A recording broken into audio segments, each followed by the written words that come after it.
Dana Parthavatsa Sudhir Bhokta Dugdam Gitamritam Maha. All the Upanishads are likened to a cow. Krishna is a cowherd boy. Arjuna is the calf. The milk is the supreme nectar of the Bhagavad Gita. And the drinkers are the devotees. Third chapter, Karma Yoga, 12th verse. Those who are watching it online will do good if they can have a copy of the Bhagavad Gita and follow the text as we proceed. Because the next few verses are extremely profound. And so we'll need to hold on to the thread of the various teachings that Sri Krishna gives us.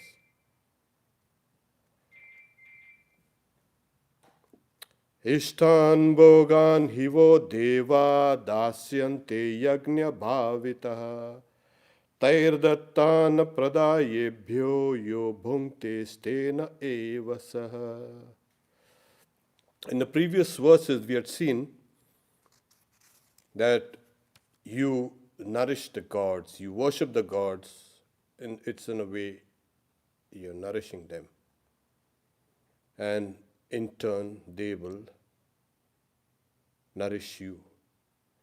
And nourishing each other, you will attain the highest good.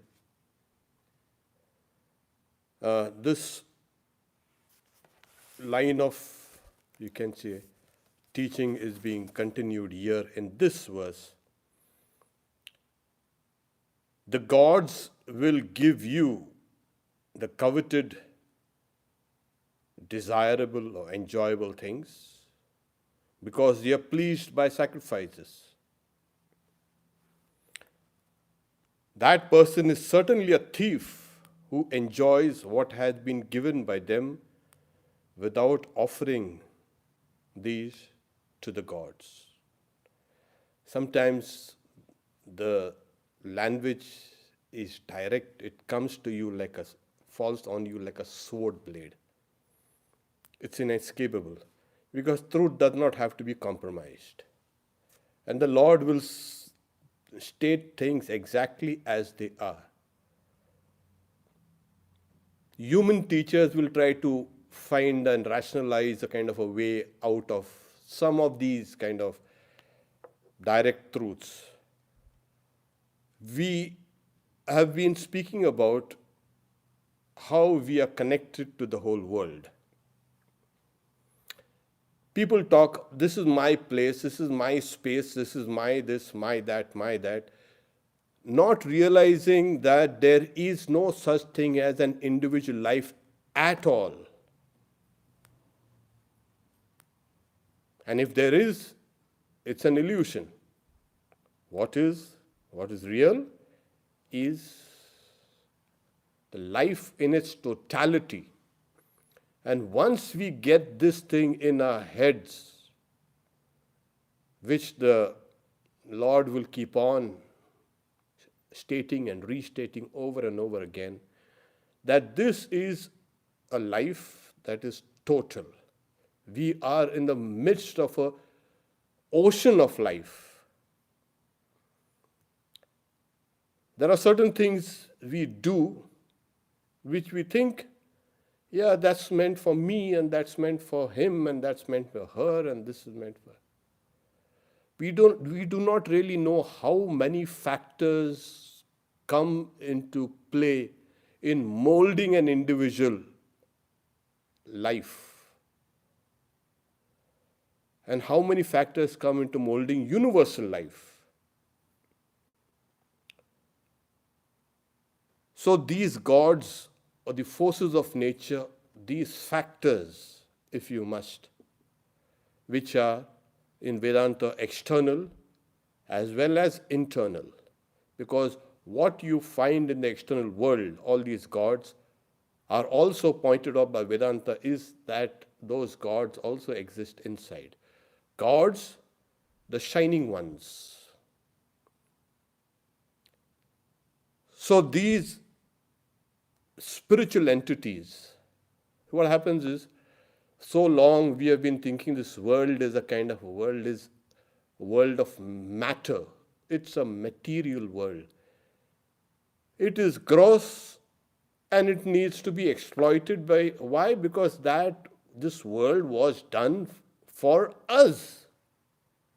Oh well, that's a kind of a huge mistake that we've been doing all these centuries.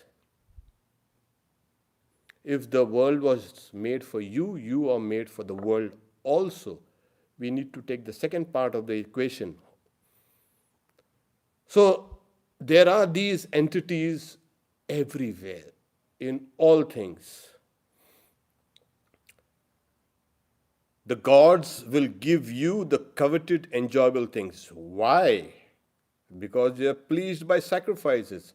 And we had seen last time, whatever you do, when you sacrifice something, you take what is dear, what is the best, what is worthy, what is noble, and you sacrifice that for the gods. Why should I do that? Well, they are the forces that are holding this universe together. And sacrifices please them.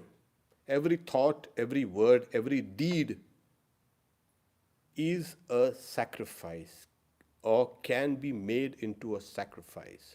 You don't need to be performing a sacrificial ritual, a physical ritual. Your mental life can be a sacrifice. Your intellectual life can be a sacrifice. Your spiritual life can be a sacrifice. Your moral life can be a sacrifice. And if you can do that, then the gods will be pleased. It only means that you will go broader and broader and broader. Because you will then identify yourself with all these factors, with all this universe. And as we grow broader, obviously, you become a power in the universe. People do not realize that the real power, whether you call it moral power, spiritual power, anything, lies in unselfishness, the breaking down of the self, which was constructed because of inadequate data. So long we are thinking, this world is mine. This world does not belong to you. Millions of people like us have come and gone. The world is there. This world belongs to someone else, not you. And kings and emperors and conquerors have come thinking we will conquer the world. And they have been, as one old Sanskrit thing, Prayata Pankshavad Bhuma Kadritir Mama Jivite. These people, these things have come like dust and they have been blown away like dust. When you perceive that the universe is a spiritual entity, then your perception about yourself also will change. You are also a spiritual entity. It works both ways. If you can see the spiritual world, you will never see that spiritual you. Simple. The moment you can see the spiritual you, that you as a spiritual entity, you will see the world as a spiritual world. People say, what is spirituality? Spirituality is this. Nothing else. It's just a correction of the old perceptions that we thought this world that we see, which of course science also says does not kind of appear the way it should appear to us, to our minds. It's different. So the gods will give you the coveted, enjoyable things because they are pleased by sacrifices. You become broad, you become the universe.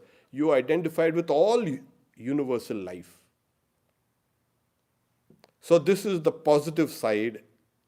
The Lord says, okay, we've been talking about sacrifices. So what happens? Well, you will get everything you want. People say, when will I realize God? When will I see God? Oh, you've got to do this first, then you will see God. And yes, only then can you see God, or you can realize God, or you can anything like that. Because there are so many obstacles, internal and external, which we have created. Now we have created something which is a big monster, and it is beyond a capacity now to even destroy it. Things get out of hand. We've been doing something and it went out of hand, and it has grown so large, it is now eating us, devouring us. You need help here. And that help comes through grace, of course, and through your own efforts, that I want to destroy some of these illusions that I have created and which have become overwhelming. I can't get out of this. You need the help of the gods. They'll come. But they need to be worshipped. They're not going to come if they're not worshipped. Yeah. So the second line is, that person is certainly a thief who enjoys what has been given by them. There.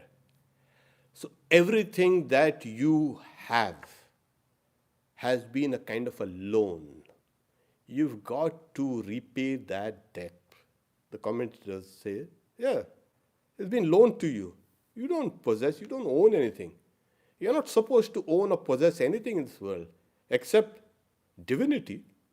That's your birthright. So, here, what happens? What is the thief who steals quietly, stealthily, because doesn't do any injury or harm? That's a different category of criminals. This is the low-grade category of criminal, a stealer, a thief. Oh, he's a thief, yeah. Who takes things which have been given by the gods without offering them to him, to them. You see, what happens is, this world is a wheel within a wheel within a wheel. It's so huge and so complicated. We will not be able to separate elements and study it as it is. It is too complex.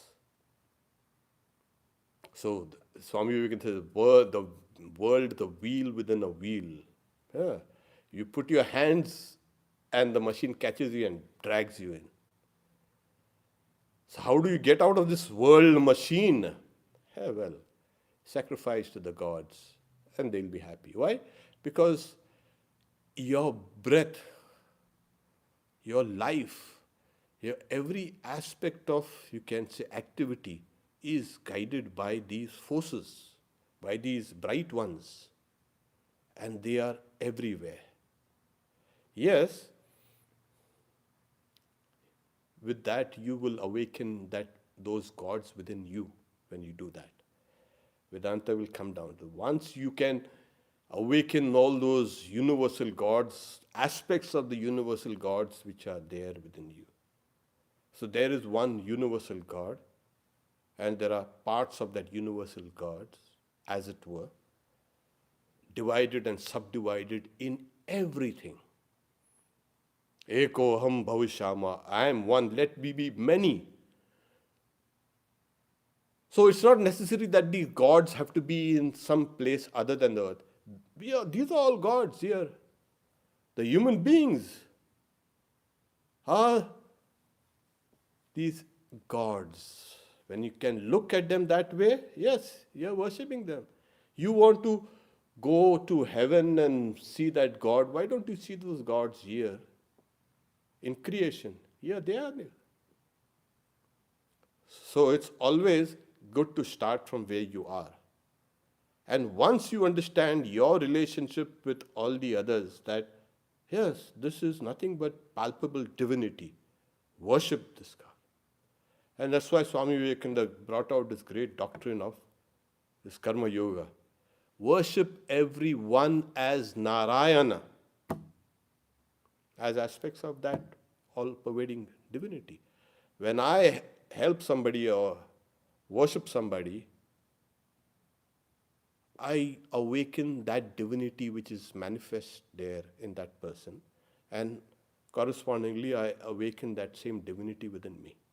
But I have to have the Narayana Buddhi, that they say that that intelligence which is now cleansed,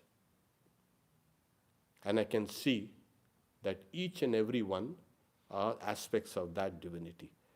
So these gods there in various celestial regions, in the forces of nature, in human beings, in animals, in plants, and birds, and insects, reptiles, everywhere, there are these gods. As you sacrifice, you become one with all this whole life, the collective life, the cosmic life. And then you will be unstoppable. Nothing, because you have become the whole. There will be no desire or no wish in your mind that can ever be thwarted by any forces of nature. And that is what you will attain. And if you don't, oh, you're a thief. You're stealing from the gods. You're stealing from it. There are millions of people dying for a morsel of food. And in these difficult times, how difficult it is for the poor. We should see that at least we don't waste our food. And give a thought when we are eating. Oh God, please help those, please feed them. That thought, if it comes, this is the kind of a sacrifice. It's a thought that's leaving you going out, noble thought. It will have results. All noble thoughts give you that results. So instead, what we do, we eat and then we gratify our own bodies and our sense organs. Oh, you see, I'm satisfied. Okay, everything is okay. No. This also shows us why we need to be careful about everything that we do. There was an old Swami, I remember, and we used to sit down and chat, and he was an interesting Swami. So we used to start a topic, and then when it gets a little philosophical or conflicting or confusing, he used to take the topic and, as in India we say, throw it straight in the Saguna Brahman. Relate that thing to the Saguna Brahman, that is the manifested Brahman. And then that would solve all the problems, philosophical problems. He used to get those links and saying, see, it is because of this and because of that. So every individual problem, every individual activity can, when it is related to the Saguna Brahman, that Brahman with quality, the manifested Brahman, becomes a real sacrifice, a real worship. So that's the reason why this verse is important for our lives, for spirituality. This is spirituality. These are the bases of spirituality, the spiritual growth. So all the time I was thinking, what about me? What about me? What about you? Well, nature will say, what about you? Yeah. Then you say, me? I'm so important. Oh, you. And as we look at ourselves as connected with everything and everybody, that is spiritual life, that is spiritual growth, and that is the final word in spirituality. Not a few visions and kind of experiences. There is a place for it as a kind of a milestone, but it has no kind of weight. It does not have any kind of, you can say, real value in spiritual life. So the next verse, the 13th verse, gives us a little more clarity on this topic. And then from the 14th verse onwards, we will find why these things are being emphasized. He'll give you the reason. The Lord will give you the reason. But before you proceed, you must understand that Sri Krishna says, Prajapati said, these are the words of Prajapati, the ideas of Prajapati. Who's Prajapati? The one who was at the beginning of creation, projected this whole thing. So the creator God, as it were, is instructing us, this is what you need to do. The 13th verse is, the good people who partake of the remnants of sacrifice becomes freed from all sins. Those unholy ones who cook for themselves, they verily suffer. Or, how do you say? They verily eat sin. Yeah. There's a concept, you see here, the concept of prasad. They have prasad. You're offering it first to the deity, the God, and then you're partaking of it. That destroys sins. What is sins? Demerit. Everything that has been an obstacle to your realization are destroyed. So how do we remove the obstacles to yoga? This is the way. Have prasad. Or even if it is not prasad, when you're eating something which has not been offered to the Lord, well, you mentally offer it to the Lord then. That will remove all the defects of the food. So the Sanskrit is Yagnasishta Shina Santo Muchyante Sarvakil Vishahe Bhunjate Te Tvagam Papa Ye Pachant Atma Karanat. So there are two words. Santa, saintly people, really. This is translated as good people, saintly people. And Papa, the unholy ones, those who are not saintly people, all the rest. Holy Mother was asked once, does Sri Ramakrishna really eat that food? She says, a ray of light comes out from between the two eyes, from the third eye. It issues out, touches all the food, and withdraws itself. And what happens to that food? Well, we know. It becomes nectar. It's prasad, of course. Now that food which is offered and that food which is not offered, you see the difference. In the taste itself, there is a distinct difference of taste in food that's not offered and food that's offered. Yeah. When we were in Belur Math, we could see this. At times, we would long to go back. Simple dishes, but they used to taste so sweet. So, well, that's a long story. But there is a difference. The Lord's and the gods are always interacting with us all. And this is one medium where we can bring this interaction in a very close knit bond. Why don't we do it? This is where it is. Here it is. The gods are interacting, intersecting with all of creation. And this is what we really know. Food. The next verse will kind of clarify the thing.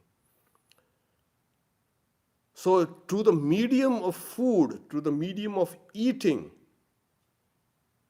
we can connect very powerfully with the divinity. And what does it do?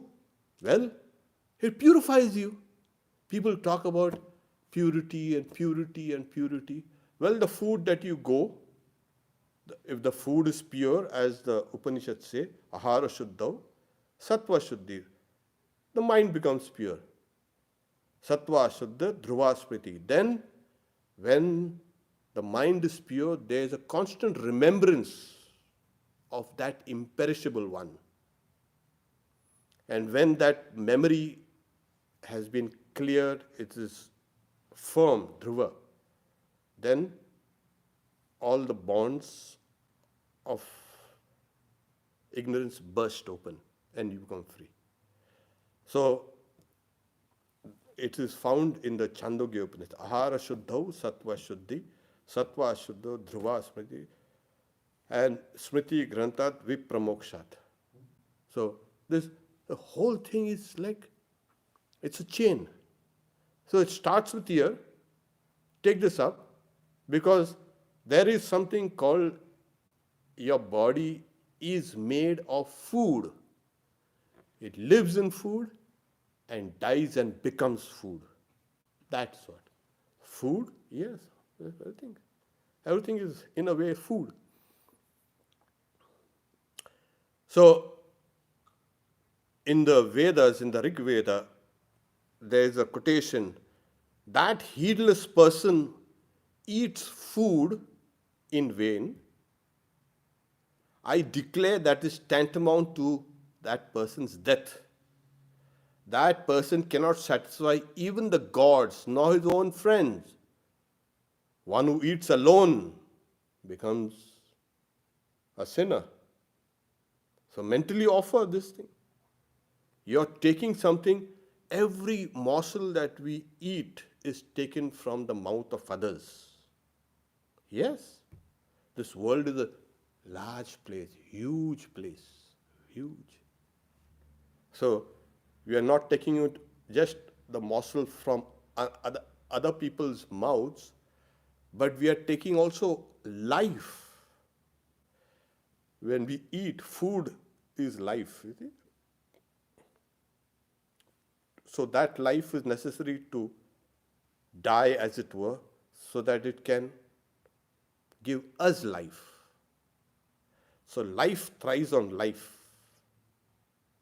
And if life thrives on other life through the agency of food, we need to be careful about this food.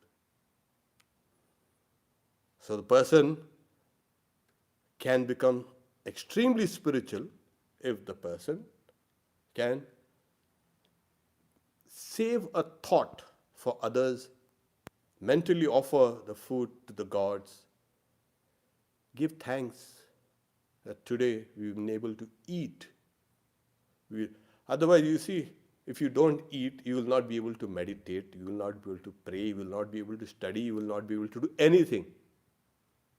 Yeah, you can fast for a couple of days and then your physical and mental, you can say, energies, kind of vitality goes down. You will not be able to do the things that you are supposed to do. So, yagna sishta shino santo, these saintly people, these good people who partake of the remnants of the sacrifice. You see, when you eat, you are doing something called a brahmarpanam. It's a sacrifice. You are performing actually a sacrifice there. And this sacrifice, in the old days, what it was, you offer as you've seen, as it's done in the Homa fire, no? You take that ghee, you take all those kind of those grains, etc., and you offer. After you offer to the gods, whatever remains is prasad, and that is kind of eaten by the sacrificer. That purifies the person. And suppose the person is so hungry. Oh, why do we have to wait for so long for that whole sacrifice to get over? And why all these kind of prayers and why all this chanting? I'm so hungry, I'm so hungry. Oh, let's eat. Oh, no, wait. And if you do, they say, you will eat demerit. You will eat things that will make you impure. So the exact words are, those unholy ones who cook for themselves, they verily suffer from sin. All diseases come to you. Yes, all the restlessness in the world comes to you. How do I meditate? Yes, eat prasad. Really? Yeah. It will take away all your restlessness. It will take away all your diseases. Really? Yes. That's the best way. Food in a way is a medicine, yes. Food is in a way nectar, as I say. So the remnant of that sacrifice that is eaten by the sacrificer, like we all of us, makes us pure and makes us connected to that divinity. It connects us with all life. Every time we eat, we should be, in a way, humble. It should be a humbling experience. Yes. So many people have been behind this food that is now laid on the table here. We don't see that kind of long chain of events and persons who have been responsible for getting this food there, right up to you. Give them a thought. There are so many, we want a light, we switch on the light. There are so many people working to get this light to you so you can press the button and get a light. Everything in this world is so connected. We are very intimately kind of enmeshed in this life, cosmic life. Give those persons and those factors a thought. Give a silent prayer, and that itself is kind of enough to raise your mind up. And as your food is getting pure, your mind is rising up, prayers will even purify you, then you will understand how easy it is to realize God. We have not taken care of these basic principles of life. And we want from here go into the greater life, that, as I say, Mahaprana. It's not possible. That is right now a closed door for us. We'll have to slowly build ourselves into fit, you can say, instruments in order so that the universe flows through us and we connect to the universe. Yes, the whole power of the whole universe flows through you. But we do not realize it. We don't realize it because somewhere deep down we have shut ourselves from the whole. We really can shut up, but mentally we say, yes, I am so and so and this and that, and I'm so great, I'm so this and that. I'm so famous, I'm so rich. Well, what? You die like any other person dies. Huh. So there was a saint, Kabir, saying, Kabir is telling himself, when you were born, the whole world laughed, erupted in joy. But you came out crying, wailing. Now live a life in such a way that when you go out, you will go out laughing in joy while the whole world cries for you. Yeah, that is what is a life. A life that is pure, simple, connected with everything and everybody. So Yagnasistha. So that's a kind of a great word. So those who partake of the remnants of the sacrifice, asena, that is who eat, actually asena. Sista is the prasad, the remnants. And the commentator says comparable to nectar. People want to know everything. Where is the nectar? Nectar. We are search of the nectar, search of the philosopher's stone, search of the elixir of life that will make us immortal. Everybody wants to be immortal. Everybody wants to lead a very healthy life. Take these vitamins, take these supplements, take this and take that. You will be good. You will be healthy. Well, there's an easier way here. This is the best thing that you can have. Here, have that prasad. Have the remnants of the food which have been offered to the Lord.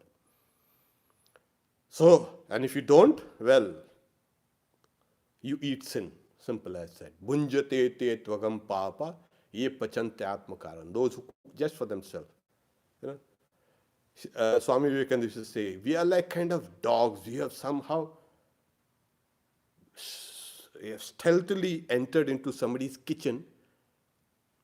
We've picked up a kind of a bone that's dropped down here, and we run out and look behind if I'm being chased by other dogs or somebody is going to snatch that bone out of my mouth.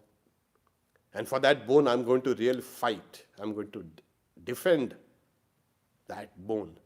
And I keep on chewing in that bone. You know what bones are.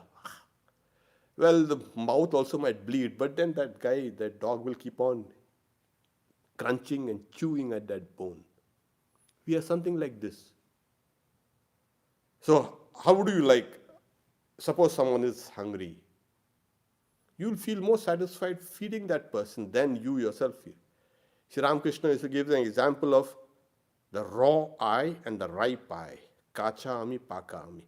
The person with a raw eye, the immature eye. What does the person do? He's saying he'll eat a mango and he'll wipe all traces of that he has eaten all mangoes with a kind of a towel. Another person gets a mango and first he will see if there's anyone around whom he can share. That is a mature eye. And that is what is the foundation of spiritual life. So, this is what you share. Share everything what you have. Give and you will receive. Is it same? So, this is how we slowly mature first into spiritual beings. First, you've got to be spiritual beings. And then we can understand what is spirituality. A guy does something, oh, it's so spiritual. That's not spiritual. A guy sings a song and saying, oh, it's so spiritual. Well, that's so spiritual. We've kind of labeled mundane things also as spiritual. Oh, it's spiritual. Elevating, probably. That's a good one. Because we have not understood really what is spirituality. This will clear our clouded vision. This will make us see what real spirituality is, totally different from what the self or selfishness or anything small attached to it. It is superb, it is superior. So, I'll read once again. You see, what happens is, there are ways. Suppose you cannot avoid injury when you eat, injury to others. Plants have to die, or animals have to die, or fish have to die, or things have to die. Yeah, so that you are fed.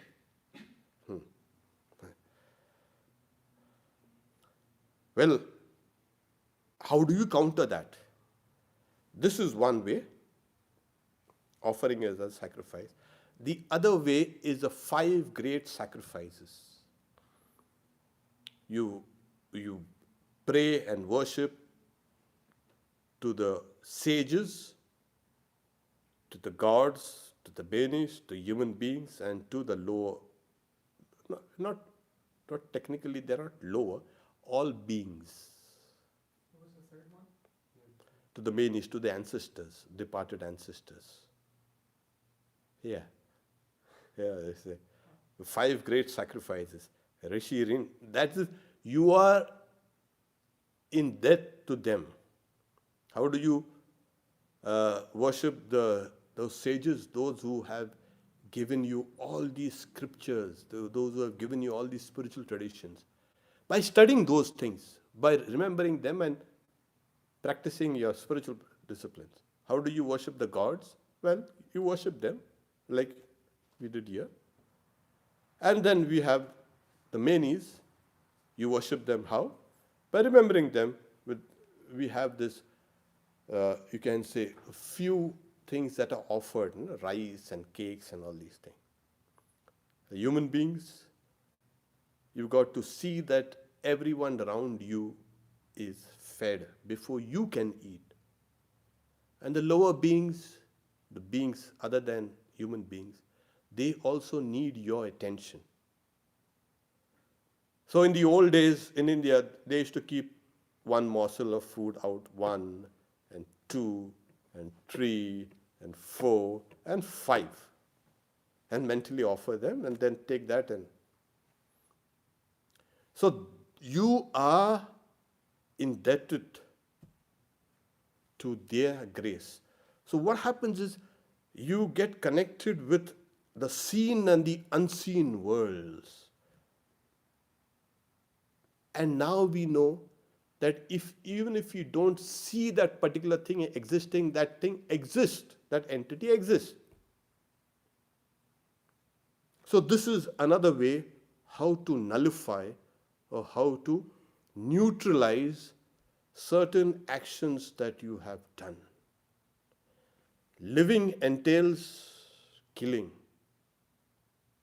Everything. Oh, that's a low life. No, there's no such thing as a low life. Every life is precious. Every life has a meaning. Not to you, to that particular life. There was one story, there was a king, Rahugana, who was on the chariot. And then at a distance he sees a small worm trying desperately to get out of the way of the chariot wheels. And the king noticed it and he started laughing. Why are you laughing at me? The worm turns and says, like you love your body, I too love my body. There's no difference there. There it was. And it was an eye-opener. And we kill things without compunction, without a thought. Oh, that's okay. No. You've got to give a thought. Give that a thought. What happens is you are slowly getting connected with the seen and the unseen worlds. That is the purpose of these verses. Somehow, to get you out of this self, the selfishness and the selfish world that you've created, you have created. The real world exists out there, waiting for you to give you everything what you want. Like the previous verses said, that the gods will confer everything, whatever you want. It's waiting there for you. Why don't we take it? Oh no, I don't really believe in all these things. Yeah, what do you believe? I believe in myself. Well, when did that insignificant being like myself now think that I'm so important, I'm so indispensable. No. So, the power of the whole universe flows through you. Open yourself up through the agency of prayers, of sacrifices, of offering food to others. It's very important. Because we see the gross, the power of the gross universe flows through us. And this is taken up in the next verse by illustration of a mighty world wheel. We are tiny cogs in that mighty machine. Swamiji says the world machine. We are just tiny cogs in that. And the whole wheel is being turned. Who's the wheel? What is the wheel? Yes, this whole creation is a mighty wheel. Everything is connected to every other thing. There are no things that are separate or isolated or has nothing to do with the others. Nothing. Every life, every being, every thought, every prayer is connected to everything else. Since it's going to be a huge topic and one of these profound verses in the Gita, we'll read the verses today. We'll take a little of it, discuss it. Next Thursday, we take it up extensively. The 14th and the 15th verses are taken together. They're kind of twin verses. The language is symbolic. So try to see the meaning behind that symbolism. From food are born creatures. The origin of food is from rainfall. All the factors that help in rainfall. Rains originate from sacrifices. Sacrifices has karma, action, as its origin. No karma or action has the Vedas has its origin. The Vedas has the immutable as its source. Hence, the all-pervading and eternal Veda is based on sacrifice. The Sanskrit is Annad bhavanti bhutani parjanyad anna sambhavaha yagnad bhavati parjanyo yagna karma samudbhavaha karma brahmodbhavam vidhi brahmakshara samudbhavam tasmat sarvagatam brahma nityam yagne pratishthitam. Briefly, it is a massive chain of causation, cause and effect. From the cause, we get the effect, and the effect in turn becomes a cause of another effect. So there is nothing that is simple in this universe. The cause becomes the effect. The clay becomes the pot. Yeah. We see, oh, that's a pot. It's a clay pot, okay. It's not a metal pot because it's risen from. So the whole universe is one huge chain of interconnectedness. One thing is giving rise to another. So this phenomena that we see around here, oh, it's a nice sunny day, and then tomorrow you have rains. Well, you never saw the signs. Rain doesn't simply just fall down and unannounced. It doesn't announce itself. If we are perceptive enough, you will see Like how these native Americans here, they were so close to, they lived their life so in intimate connection with nature. They knew what tomorrow is going to be. We're not going to open that weather.com and see what's tomorrow. They knew how hot it's going to be, how cold it's going to be, when it's going to rain, and when are the floods coming, and what are the sounds, everything. We have lost that perception. Our ancestors knew this. They knew each and every phenomenon in the world that we see are not separate. They are all interacting, intersecting with one another and giving rise to this.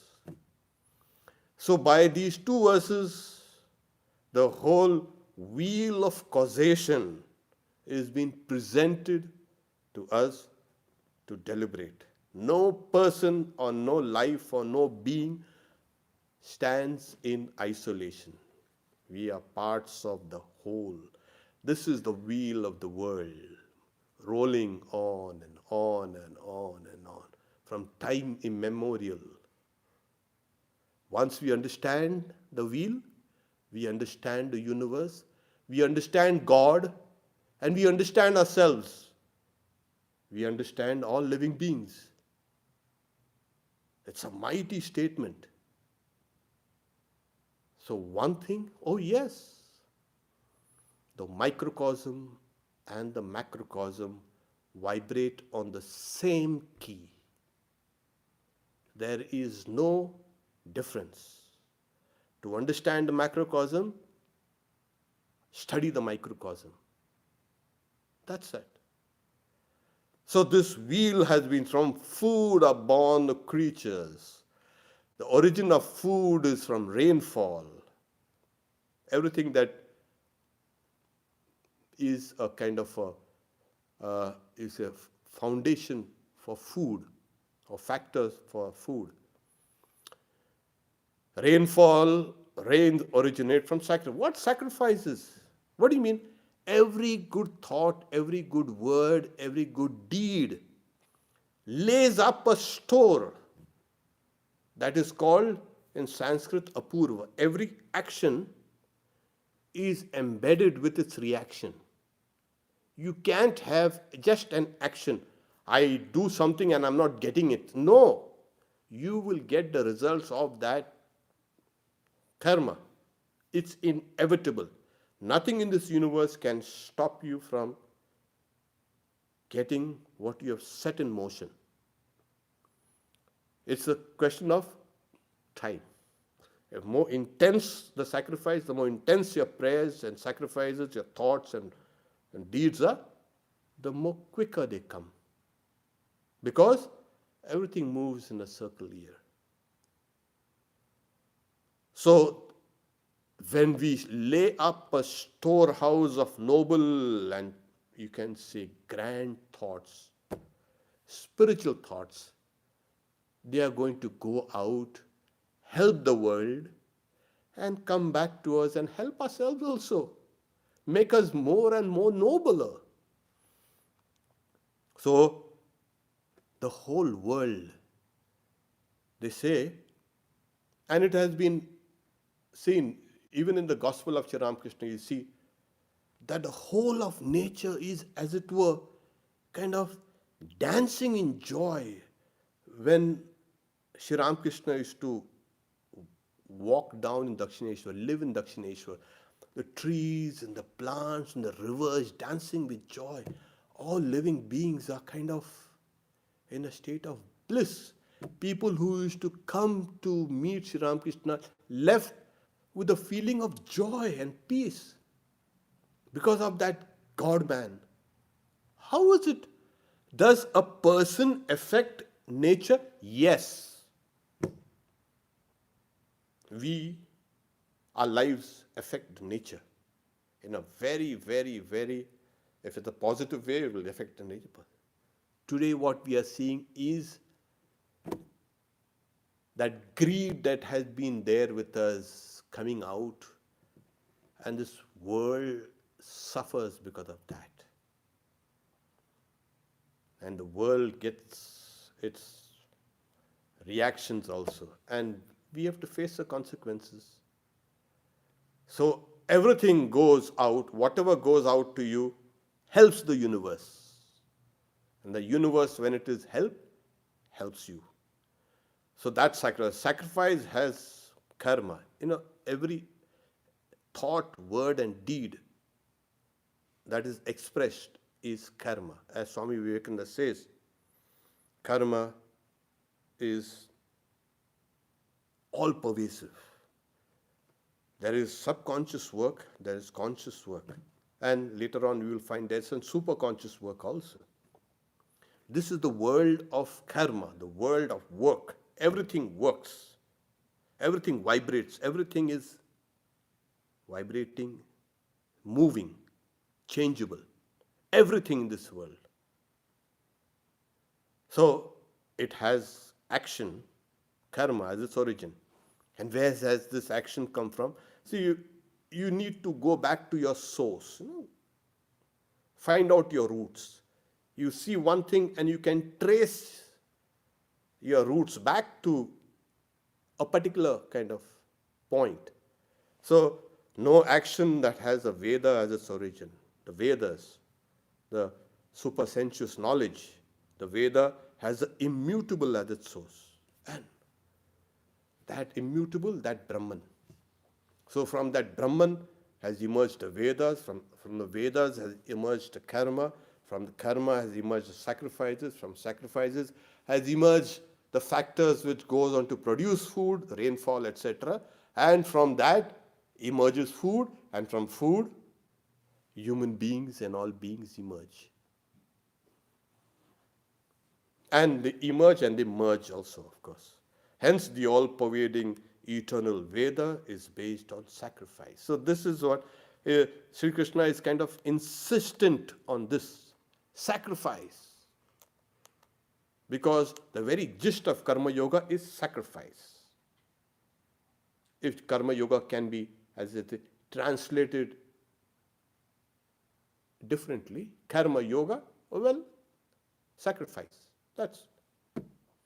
We stop here for now. That is now.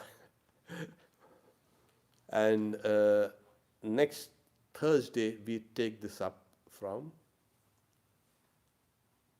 this wheel of the world machine. Om Shanti Shanti Shanti Harihi Om Tat Sat Sri Ramakrishna Arpanamastu.